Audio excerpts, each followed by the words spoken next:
Well, good afternoon, DCL podcast fans. Welcome to our monthly April news roundup. And joining me today is Christy and Chris. How you guys doing? Good. How are Pretty you? good. Not too bad. I guess I'm not doing too bad either. So you guys didn't ask me that, but I'm going to answer anyways. I did. I said, how are you? Oh, I guess you did. Okay, sorry. I'm like doing 8 things at once as we were talking before we even started this because we're like looking at one of our news stories, which is dead in the water. So we're not going to cover that one. But Yeah, listeners, he ignored me during the pre-show chat as well, just like he just did, just in case you're wondering. Usually he's not such an ignorer, but apparently today he is. any initial thoughts there, Chris, before we jump into the news this month? No, you two are just doing your thing. Hello, Anthony. Hello, Lake. Thanks for joining us. Good to see you guys. All right, we'll jump into the news. We've got a couple different topics and some fun ones to end on. Let's start off with news story number 1. The Disney Wish reached another big construction milestone this month. On April 8th, out at Meyer Werft and DCL held the traditional keel laying ceremony. Have you guys heard about this before? Yeah. Yes. Okay. We covered it. Florian covered it really well a long time ago on one of our Meyer Werft episodes when he talked about keel laying. But what is keel laying? Okay, so when the first block is lowered, so we all saw that big mega block that Disney's brought in to the building dock, a newly minted coin is placed under the keel. The keel laying is significant because it marks the start of the full production of the ship. The keel laying also invites good luck in the construction of the ship and throughout her life. And I know, Chris, you're excited. Well, I know both of you guys are excited about this. Disney's newly minted coin featured Captain Minnie, who made her debut with DCL in 2019 in an initiative to inspire the next generation of female leaders in the cruise industry. Besides her special coin, Captain Minnie will be featured on the artwork on the bow. All right, discuss. That's so exciting. First of all, yeah, we've talked about it before. Captain Minnie needed a stronger location, foothold. I don't know. I don't have my words today with Disney Cruise Line. And now maybe she'll have it. Yeah. We recently, I don't even remember what this show was about. It might have been one of our Patreon shows. Plug to become one of our Patreon members because then you get a lot of really good bonus content. But yeah, we talk to you like unplugged every month or so. Totally uncensored. Maybe a little censored. We censor ourselves a little bit, but we have a lot of opinions. Yeah, but basically one thing that we have talked about is that other cruise lines are doing more in this particular area.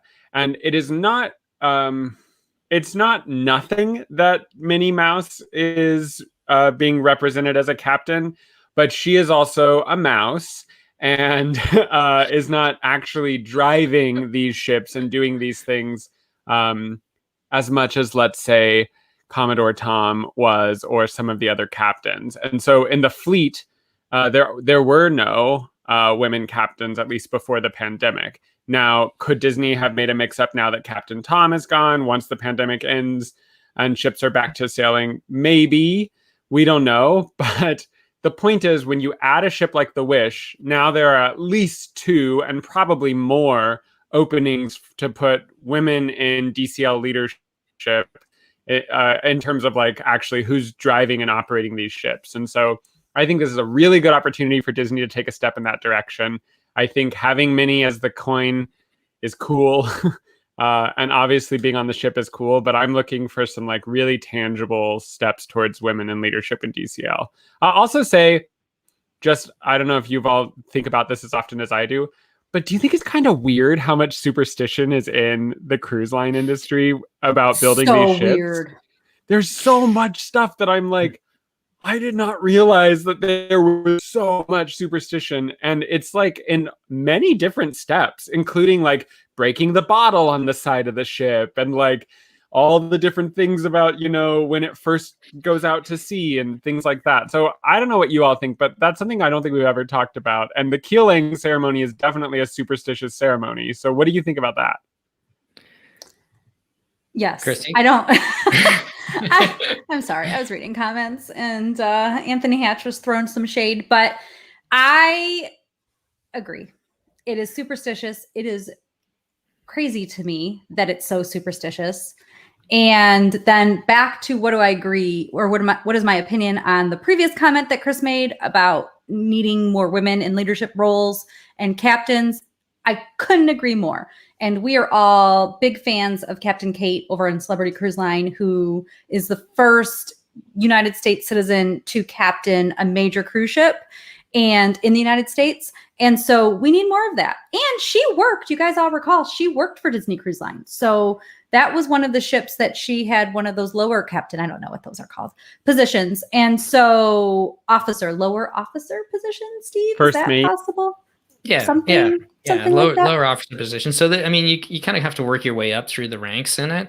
And so hopefully, Sure. I know that Disney has a lot of females in the ranks, so it's just a matter of getting them up to the captain level. Yeah, getting them up. So hopefully that they've got several candidates that they'll be pushing up towards that level too. So, and to your superstition, I mean, even in the airline industry, we kind of look at like airplanes and ships as like living, breathing things in a weird sort of way. And so you want to kind of, just like your kids, push them off to live their best life and give them the best that they can when you push them out of the harbor there, and as they sail down to the Bahamas, Chris. So, all right, let's jump into news story number 2. Chris, I think you got this one. I think I might be Christy. Oh, Christy. Yes. Oh, I have this one. Okay. Disney Cruise Line released the staycation sailings aboard the Disney Magic for UK residents for this upcoming summer. So let me just say the UK residents is not going to wear my shirt references for those who are watching live. I have a little Disney Cruise Line. This is a Castaway Key shirt to go with my Castaway Key Tervis. Oh my God, I love it so much. So this is what I was drinking out of today. Totally unplanned.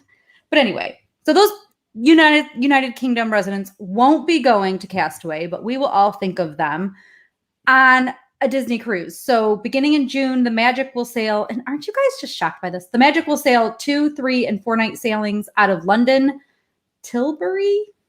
Yeah, that's just the port that she'll be. I mean, I know, but I don't know how to say that.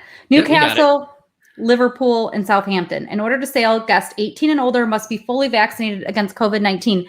And just note that DCL is not saying that whenever we can sail in the United States that this is going to be a requirement. They're just saying for these initial sailings, and it might be, but these initial sailings, it will be a requirement. Guests under 18 must provide a negative COVID PCR test taken between 5 days and 24 hours prior to embarkation. All guests will be required to take an antigen COVID-19 rapid test in the terminal prior to boarding at Disney's expense. And anyone testing positive at the terminal will undergo a second test. Guests with a second positive test in their party will be denied boarding. Daily temperature checks and health questionnaires will be required prior to embarkation, like they always, not the temperature checks, the questionnaires occurred prior to embarkation and during the cruise. All guests 11 and older will be required to wear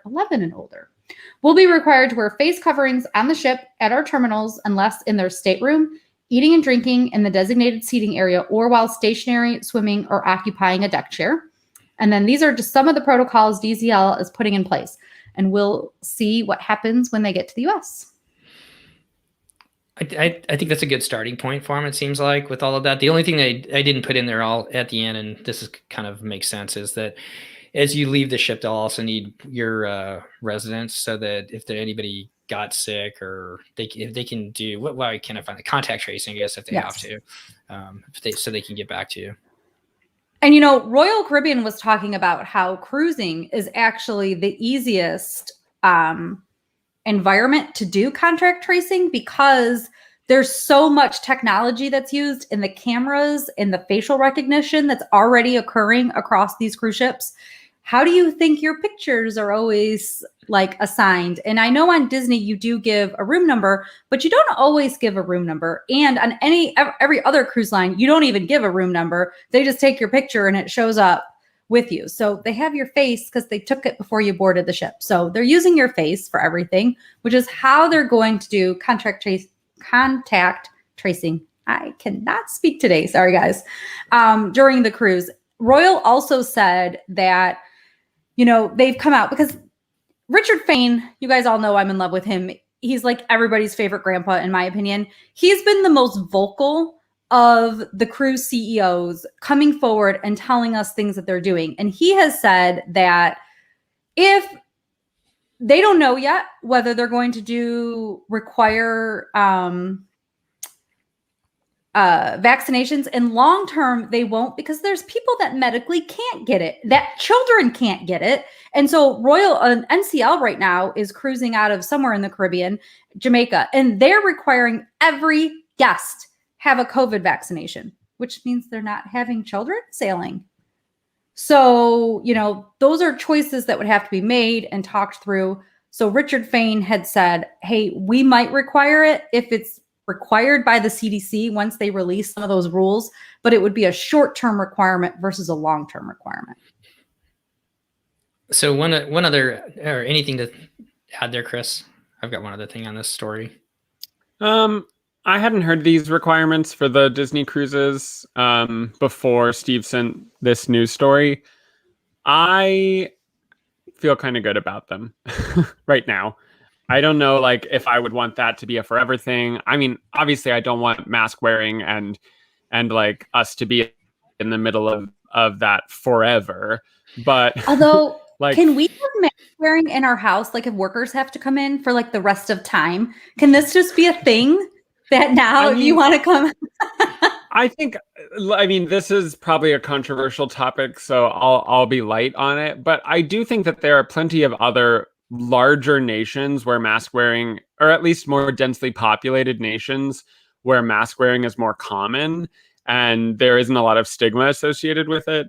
And those cultures and countries are really successful at preventing certain illnesses and sicknesses. There's a reason why, there have been less cases of flu.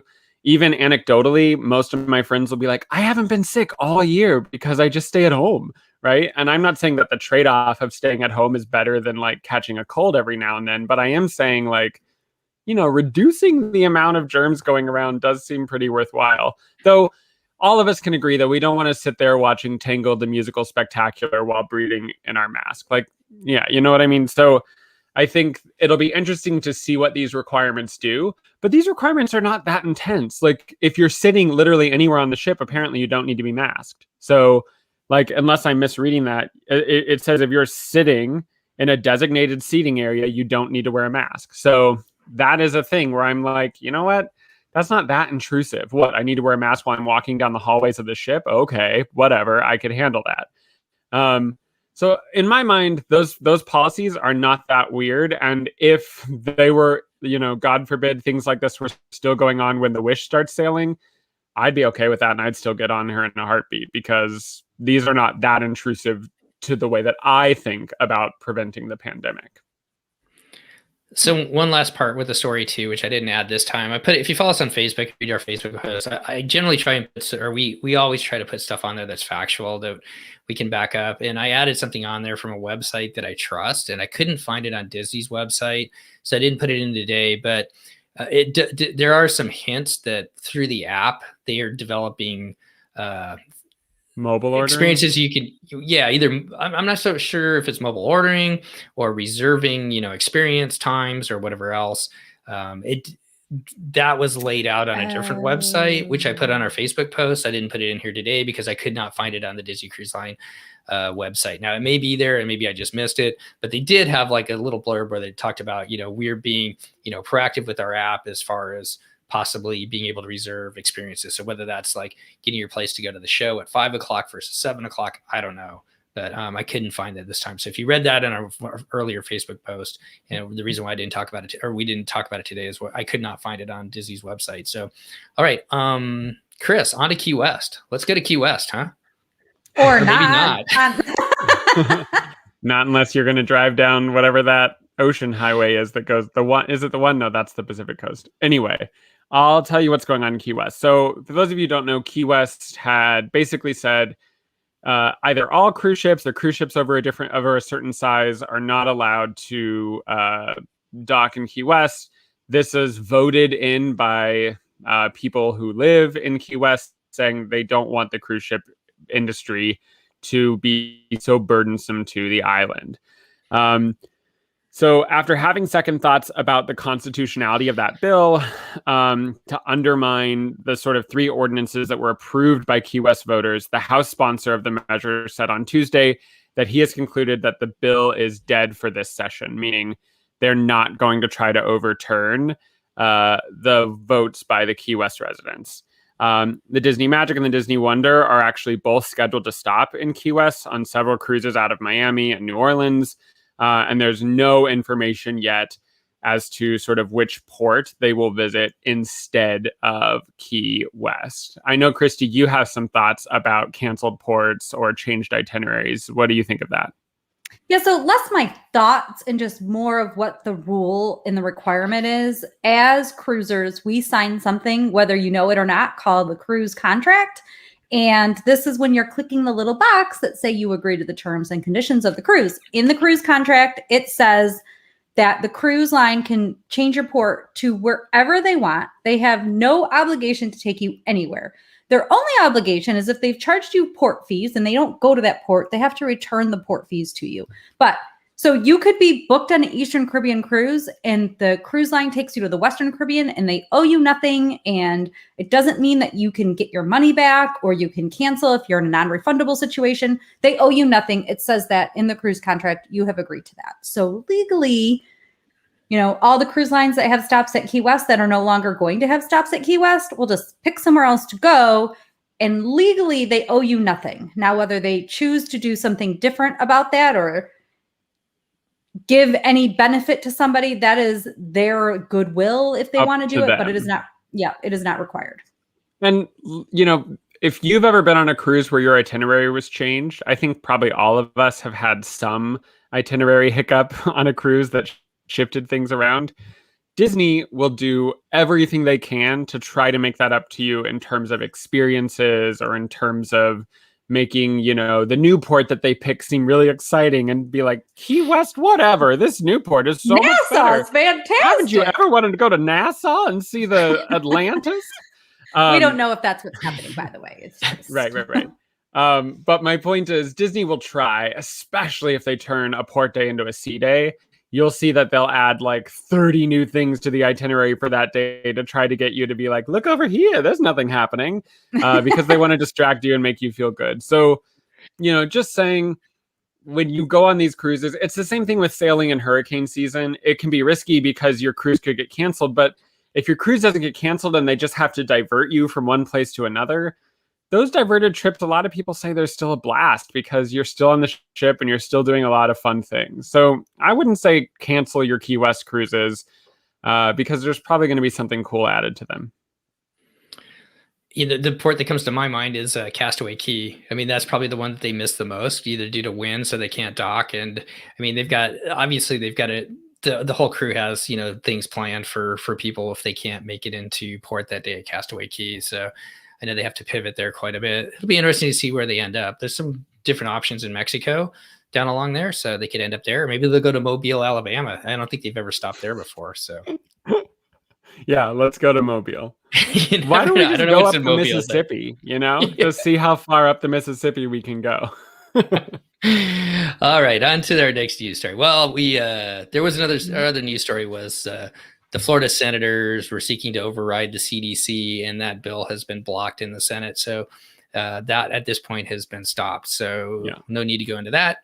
All right. So you guys know I'm the foodie, right? Yeah, Subway. Yeah. So changes are coming to Paolo and Remy when DCL resumes sailing. So I guess we'll see this with the Magic when she starts sailing over there in the UK. Hopefully we've got some friends over there that are going to book one of them. We're going to find out tomorrow. Tomorrow's the 29th, the 28th, right? 29th. I should say that. Is that when the booking window opens? Yeah. So the booking window opens the 29th, and you'll have to go. I mean, I know we don't have a ton of UK listeners listening probably right now, but obviously you can go to the website and find out all the information there. But the booking window opens the 29th. I believe the Platinum Castaway Club members can book in the morning, and the Gold's like in the afternoon. So they're really truncating that process. Yeah. So it'll be interesting to see what that experience is like, and hopefully our friends are gonna jump on one of those cruises. Okay, so as I was saying, changes are coming to Paolo and Remy. DCL has changed pricing for Paolo and Remy, along with new dining options offered to provide guests more options to enjoy specialty dining while on board. Christy, do you have any idea as far as price-wise goes? So Paolo is going to go from 40 to 45. Remy's going to stay at 125. Any Do you have any? It's been a while since I've been on NCL. How that compares with some of the other cruise lines with their specialty dining? I think it's still a pretty good deal, don't you? No, I you don't know. mean, maybe not for Remy, but Remy is supposed Not to Remy, be yeah. a Michelin star experience, right? And so, isn't there that place in San Francisco that people pay like $1,000 a plate to go to? So compared to that, it's a great bargain. I think it's a pretty good bargain across. I was just curious as far as I mean, I don't know. I'm cheap. You know, I'm cheap. I will pay for a cabin, but do not tell me to buy a cup of coffee. So I am weirdly frugal in some things. And at $90 extra plus tip, which wasn't tip originally always supposed to be included, and now they're like, oh, we have to add the tip, whatever. But for $90 extra plus tip for a couple to go, I'm not going to both brunch and dinner, at least with my family. It's a very nice dinner, but I've already paid for dinner. No, that's a good point there. And I think a lot of people see the value in brunch better than dinner, as far as, the dinners are pretty good that are included in your meal or in your cruise already. So, all right. So 2 dining options. Well, hold on a second. At $45 plus tip per person, I could go to a steakhouse at home for like $50 or $55. Although I guess you don't get the salad course usually, but you can sometimes. And it's not, I paid for dinner that I'm no longer getting. Yeah. You're leaving something on the table is what you're saying, huh? Yes. Unless you can be those people that can eat like all the dinners. You can eat Palo, or you can eat your sit down dinner, and then you can go eat your other dinner. No. I'm a terrible newscaster. Yes, Chris. Hold on. Let me finish the story. Hold it thought. Let me finish the story really quick. Okay. So 2 dining options are now going to be offered at both Palo and Remy for dinner. There's a price fix menu. Do I say that right? Prefix. So there's a prefix menu. Shows you how often Steve goes to the fancy restaurants. Yeah. So there's a prefix menu, and then there's what I'm going to call the Subway option, which is the a la carte menu, where you get to pick whatever you want. So just like you go to Subway, right?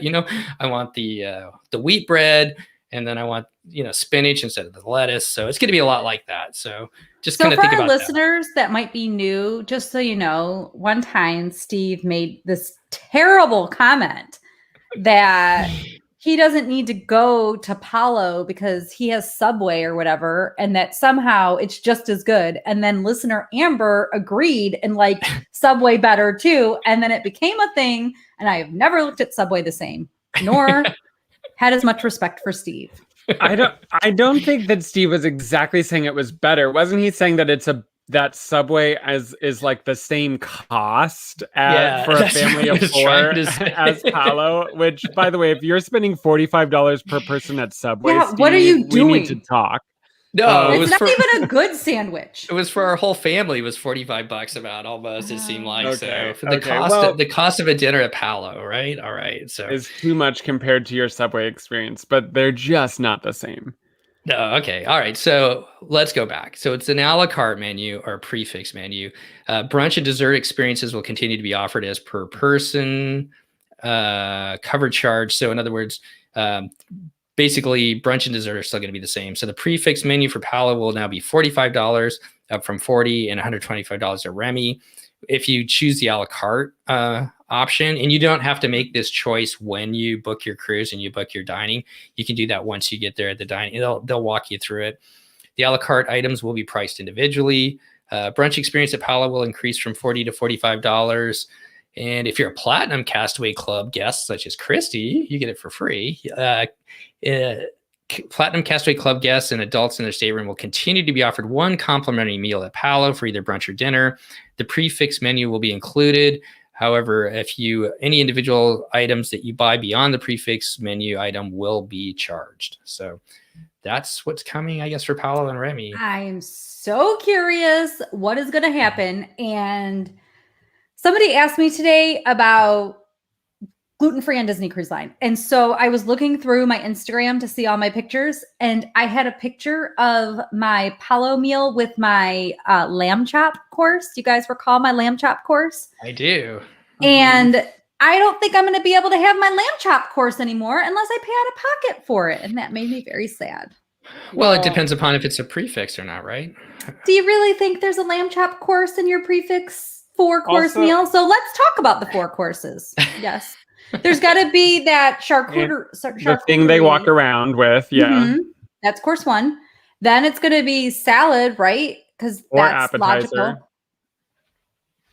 Or appetizer, or it's salad and pasta and appetizer. Maybe you pick between two of those. Then you have your, wait, that's too many. Because then you have your entree, so you get a choice of one of those. Then you have your entree, then you have your dessert, and you have to leave. Yeah, but here's why I think they're doing this.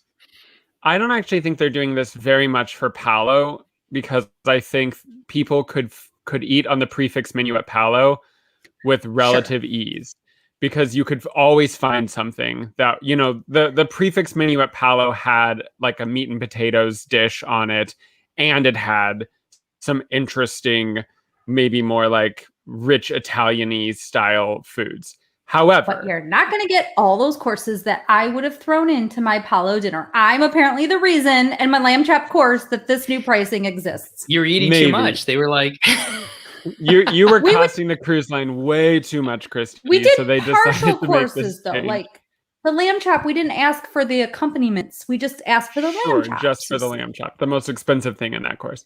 But what I'm trying to say is, I never even considered eating at Remy for dinner, because I knew there were a lot of things that they would serve in the prefix menu that I wouldn't want to eat, or that I would be anxious about.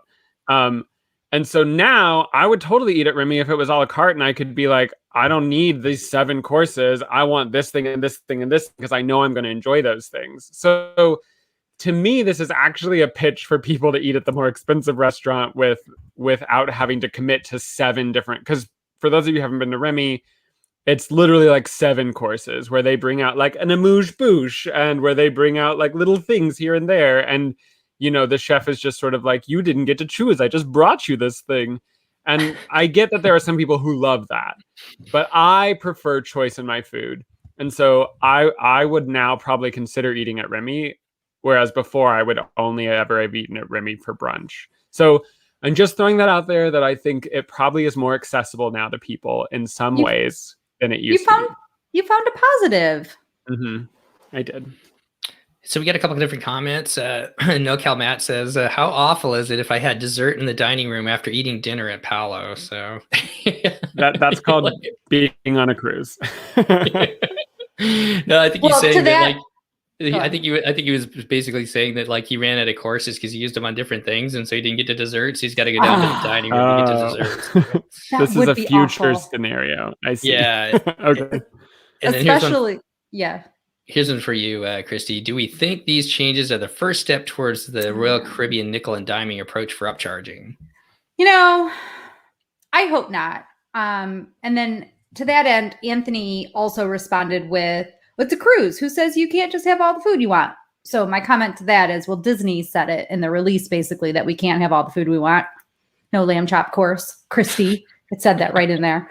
But I hope not, because as to the nickel and diming, because Disney is a premium, you're paying more. If they start charging you for Coke, then or soda, why are you paying hundreds of dollars more than Royal Caribbean for your cruise, or even more than other premium cruise lines like Celebrity and Holland America? Because everybody always compares Royal Caribbean to Disney, but they're not on the same level. So there are these levels with cruises. There's like mass market, which is the Carnival, the NCL, and the Royal Caribbean. Then there's premium cruise lines, which is Celebrity, Disney, and Holland America, and Princess.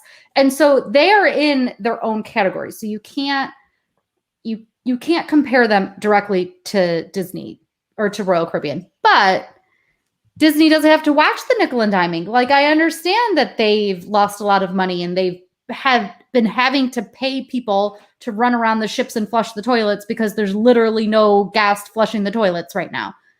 However, do you guys know that's happening? Anyway, yes. However, I'm hoping that Disney continues to say, we are Disney, we are the leader in the family cruising market, and we want you to be able to mostly have your cruise covered if you choose to have it covered, besides gratuities, prior to stepping on board.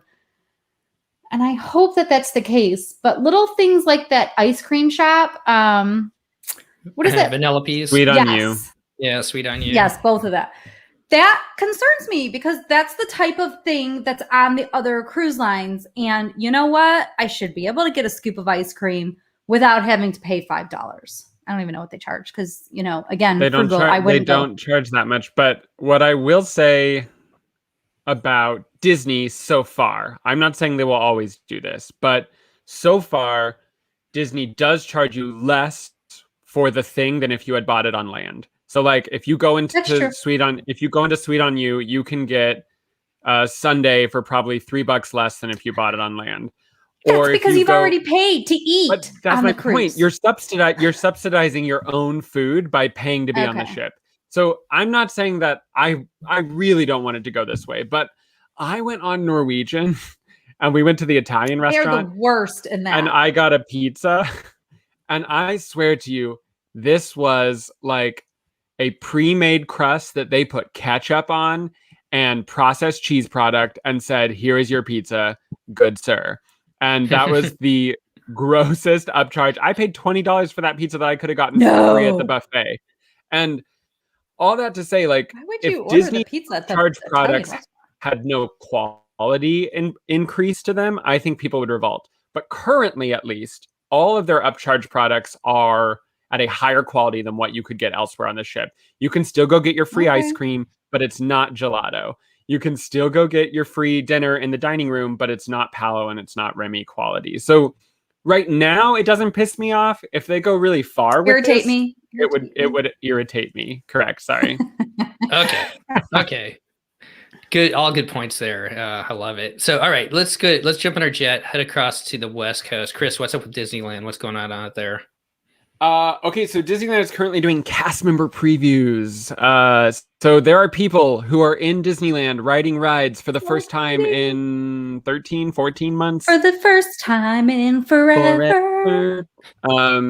Yeah, so there are people literally right now, as we record this, on Space Mountain and on, Pirates and all of these rides, right? So, although I don't think they're allowed on that Snow White ride. Could I be wrong about that? They are. I feel in like fact, they are. I've already seen some footage. Yeah, so they're on that. Do you like it? Did it seem good? Yeah. Don't spoiler. For kids who were scared, of the previous version, the new one is great. So yeah, the theme parks, both of them, so California Adventure and Disneyland, are open to cast members and their families for the next 2 days. So rather today and tomorrow. And then on Friday, they will be officially opening Disneyland to the public. And the public means people who live in California, because currently you can't come if you're out of state. But basically, the purpose of today and tomorrow is actually more of a training and quality control thing. It's a nice gift to give to cast members and their families, but the bigger thing here is, listen, there are people who are working in parts of the park that they didn't work in before the pandemic. They also haven't worked in over a year, and we need to wipe this rust off and get people ready for bigger crowds. And so Disneyland is offering a phased reopening of many of their shops and food locations, and even some of their rides. So when they open officially on Friday, not everything will be available. In fact, many food locations will be closed. And then every 2 weeks through June, they will be adding additional restaurants and additional shops to their roster to basically slowly get the park up to a higher capacity. This doesn't mean if you have tickets to go this weekend, you should be sad. There's going to be plenty of food options for you, and most every ride is going to be open, with the major exception being Marvel Land is not opening to the public until June. So all of the rides and attractions that were open before the pandemic are basically being opened again. I can't remember the exact list of which ones aren't being opened, but it's very few currently that won't be available on Friday. So get excited. This is a big deal. Disneyland has literally never been closed for this long ever in its history. And in a lot of ways, this is the little park that that represents so much of Disney's history, and pretty much everything that is happening in Walt Disney World is sort of built on the original model of, and vision that Walt had for Disneyland. So it's special for this to be reopening, and it sort of feels like we're turning a page. So that's the update out of Disneyland. I do have tickets to go to Disneyland, but I chose to wait until after Marvel Land was open, because now that I don't have an annual pass, they ended the annual pass program. I have to pay every single time I want to go. I'm going to be a little bit more selective about this. So Seth and I are going in June, and we'll do a show after we go, and we'll give you all the updates about how Marvel Land was, what it was like to go on the new Spider-Man attraction. And also we're going to finally ride Rise of Resistance here in California. We've only ever been on the Florida version, believe it or not. So yeah, we're really excited. Well, hopefully you survive that with Kylo Ren, and you'll be back to give us that report, Chris. I hope I get back to the planet. Listener Liz is going this weekend, and she is actually coming on to talk to us on Monday. We're recording on Monday, so who knows when that airs, but it'll air sometime before June. And then we can all hear about the reopening of Disneyland officially. It's so exciting. Definitely. Yeah. So let's jump back in the jet, head back to the East Coast. Christy, what's going on in Walt Disney World? You got a couple news items there, and let's talk about the DCL pop-up shop too, just in case people haven't heard about it. Oh yeah, the Best Coast has new restaurants reopening. Hoop-de-doo review, which I had tickets to go, not tickets, but I had plans to buy tickets. It just wasn't time to do that yet. To go in November, it's like the longest running review, something. I have no idea. But it's very popular. People love it. I was supposed to go. I cannot wait to go. But their cast members have been, or performers rather, cast members and performers, had been called back. So there's rumors. I should say these are rumors, people.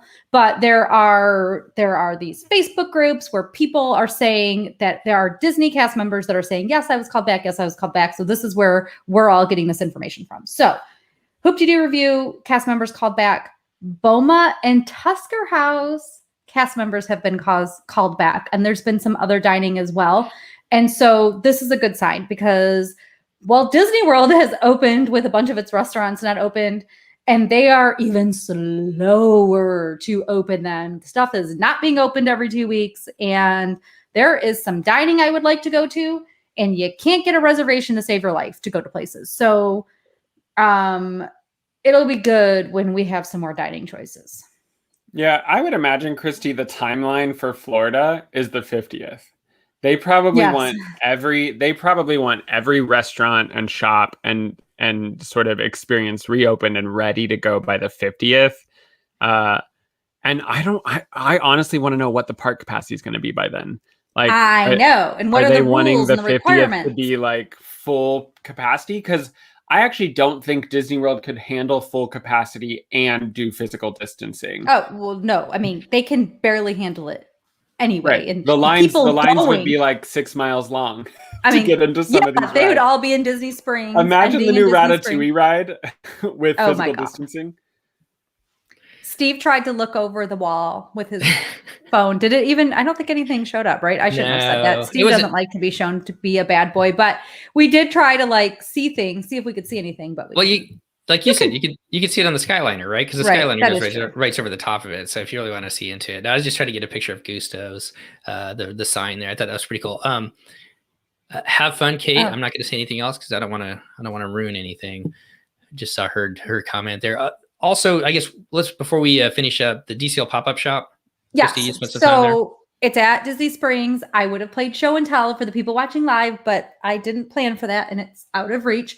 I did buy a little luggage tag that we are going to give away as a prize at some point in the future. So that's exciting. It is cute. It is small. Like, it is the size of my home office. So the whole entire pop-up shop. So it is small.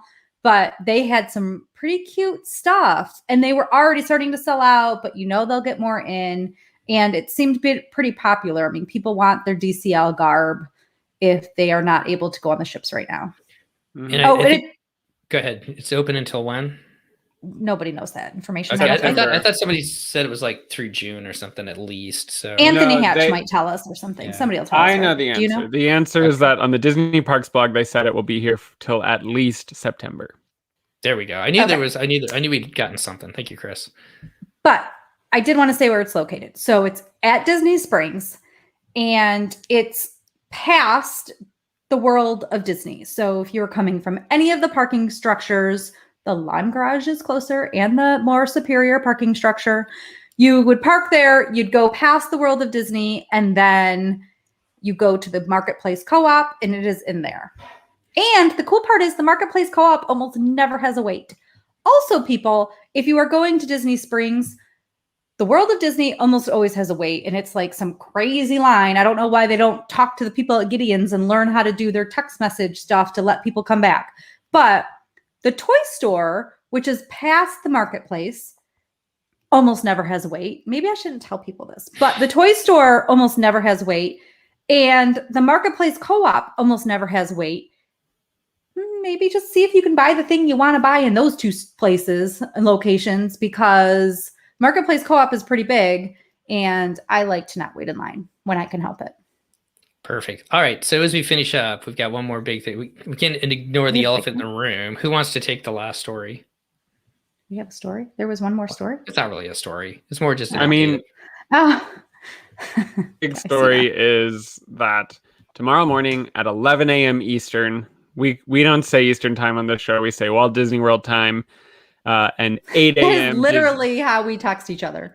Yeah. 8 a.m. Disneyland time. So Steve and I are bright and early going to be watching along with the rest of the world, or at least the rest of the people who care about Disney Cruise Line, the announcements on the Wish. It's a 30-minute presentation, and what we think we will get is things like maybe information about the restaurants, information about are they going to try to do a dark ride, or are they going to, make something extra special on the deck? We think that we're going to start getting info like that, which we've been desperate to get for, 4 years now.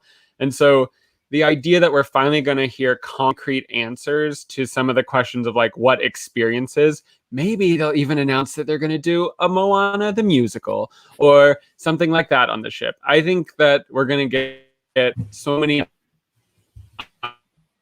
directly following that for people like Christy who are travel agents. Some folks have been invited to like a travel industry Q&A where certain questions or things that they want to give more info on will be given, which means Christy's going to get some really good information that's even beyond the 30-minute reveal. And then following that, at 11 a.m. Disneyland time, is that right, Steve? 10 a.m. Disneyland time, 1 p.m. Walt Disney World time, we are going to be teaming up with our friends at the DCL Duo, and we're going to be doing a Disney Cruise Line Nerds talk about the reveal of the Wish and how we feel about it and all of our thoughts. We'll hear maybe some of the stuff that came up in the Q&A with Christy, and we'll just overall share our initial reaction. And we're doing a live show, so that'll be on our platforms beginning at 10 a.m. Disneyland time. And we're just going to generally have a lot of fun, the five of us, talking about how excited we are about all the stuff that they've revealed. I mean, we've all been texting and we're just like, tomorrow's like Christmas morning, it feels like. And so, yeah, we're super excited. I literally like took the first half of work off tomorrow just so that I can have like a little Disney Wish holiday. So that's happening tomorrow. Steve, did I miss anything? No, I'm just kind of looking forward to how they do this, because I think they did. Go ahead, Christy. No, it is good. Is it possibly going to work? Could this possibly work? Like, I don't know. nothing else really always Oh, works. you mean, is their tech going to work? Is that what you mean? Is their tech going to work? Yes. Well, I think they did a pretty good job with, and nothing's been streaming live, I guess. Most of it's been, they put something out and then you can watch it. So, but I thought they did a really good job with, and I just want to say this again, and now I'm like totally drawing a blank with Claire and holy cow. That VP. Yeah. or whatever of yes. Yeah, I can't believe I'm drawing a blank right now. But anyways, Ability or something. I think they did a really good job of telling their stories and why they were working on the Wish. And so I hope that they add that into, besides all the little special magic stuff and everything like that, that they kind of talk a little bit. That I'm curious to see how they do that, I guess. And if they do as well as they did that 3 or 4 minute clip, I think it's going to be a fun 30 minutes to watch to really reveal the ship. So one thing that we know for sure is that it will end with some type of cliffhanger of more things to be revealed as we get closer to the date, because there's no way that Imagineers are done and ready with everything they're going to put on the ship. There's no way they can announce everything in 30 minutes. And so what we think is this will be the biggest information dump yet, but will it be everything? No way. They just won't, they can't logistically do that. So we're super excited, but probably for the next year, there's going to be little tidbits that come out until next summer. And Disney, as we all know, is an entertainment company that made a cruise line. So they are the leaders of entertainment. They will entertain us for that 30 minutes. Mm-hmm. It will be pretty exciting. So join us tomorrow if you can. Hopefully everybody will be able to watch the 30-minute presentation themselves. I'm sure you'll be able to watch it. I'm sure they'll have some type of link that you'll be able to go back and watch it for those who can't watch it live. So look for that as well on the Disney Parks blog site. That seems to be where they're putting everything right now.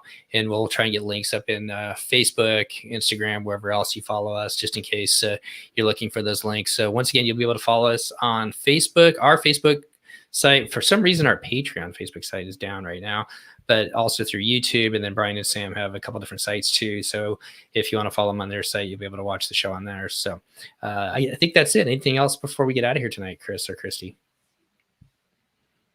I don't think so. There was a lot of news this month. Yeah, get some good sleep, and we will see you bright and early in the morning, huh? Can't wait. All right. All the best, everybody. All the best, everybody. Thanks for coming back and taking a listen. We'll be back next month with another DCL news recap, and we'll be out next week with another fun episode. So thanks for coming back and taking a listen. We'll see you tomorrow as we get to talk about the Disney Wish, everyone. See you tomorrow. Bye.